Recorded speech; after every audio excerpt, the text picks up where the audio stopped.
Sa puntong ito, balikan natin si Rida Reyes kaugnay sa posibleng pag-alis ng isang barko ng Amerika na nakadaong sa Subic Bay matapos humingi ng exit clearance mula sa SBMA. Rida.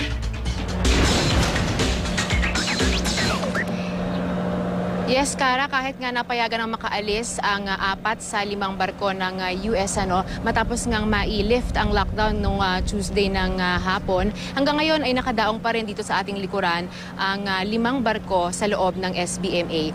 Pero Kara, sa impormasyong ating nakuha, isa raw sa 5 barko na yan ay nakakuha na raw ng request mula sa SBMA authorities na makalabas na ng bansa. Ayon pa kay SBMA Seaports sa Department Chairman, posibleng anumang oras ngayong araw ay sumunod na rin ang pag-alis ng 3 iba pang barko, maliban na lamang dito sa USS Peleliu LHA-5 kung saan nandito pa rin ngayon ang suspect na si US Marine Private First Class Joseph Scott Pemberton.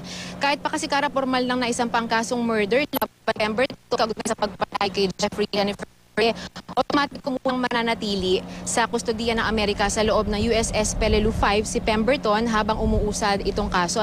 Nakausap natin ang pamilya at abogado ni Laude na si Attorney Harry Roque at sinabi nila na masaya raw sila sa pagkakasampa ng kasong murder pero di raw sila masaya na mananatili pa rin sa loob ng barko ang Amerikanong sundalo na suspect sa pagpatay.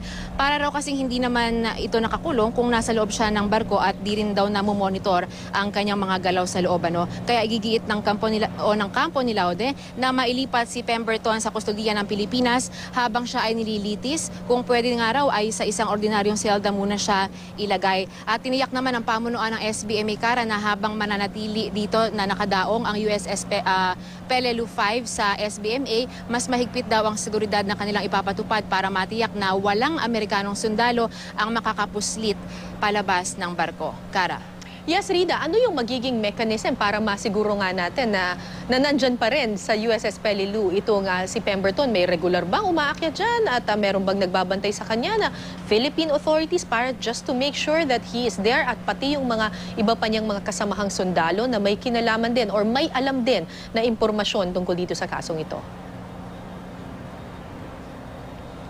Kaya ayon kasi sa SBMA authorities mismo, simula pa lang naman nung ilagay sa lockdown yung 5 barko, talagang mas pinaigting nila ang security, mas dagdag, kita rin naman natin dito, dagdag nga yung kanilang mga security forces, bawat kanto actually nagbabantay sila, lalo na nga itong harapan ng Peleliu 5, dahil alam nila na nandiyan yung 4 na hindi lang naman si Pemberton, kundi yung 3 pang kasamahan niya nung gabing mangyari nga yung insidente. Kaya raw hindi nila hahayaan talaga na may makalabas. Merong 2 gate dito na pwedeng labasan from the ship, na pwedeng labasan ng tao at ng sasakyan. At yan yung lagi nilang tinatauhan. At maiintindihan naman daw nila na merong pwedeng maglabas-masok dyan. Pero yun daw, Kara, ay strictly for loading of supplies only. Kasi we understand merong 2,800 na mga sundalo na nandyan din sa loob ng Peleliu 5. So syempre, hindi naman sila maglalas dyan kung wala silang supply ng pagkain o iba pang mga gamit. Kaya okay lang maglo-load, wag lang daw na makalabas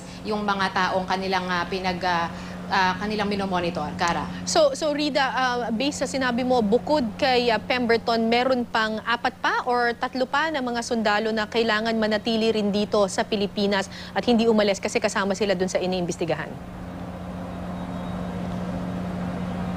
Okay, i-clarify ko lang. 4 kasi sila, di ba, na mga sundalong Amerikano na kasama nung gabi na yon nung biktimang sila Laude nga doon mismo sa Ambiance Bar.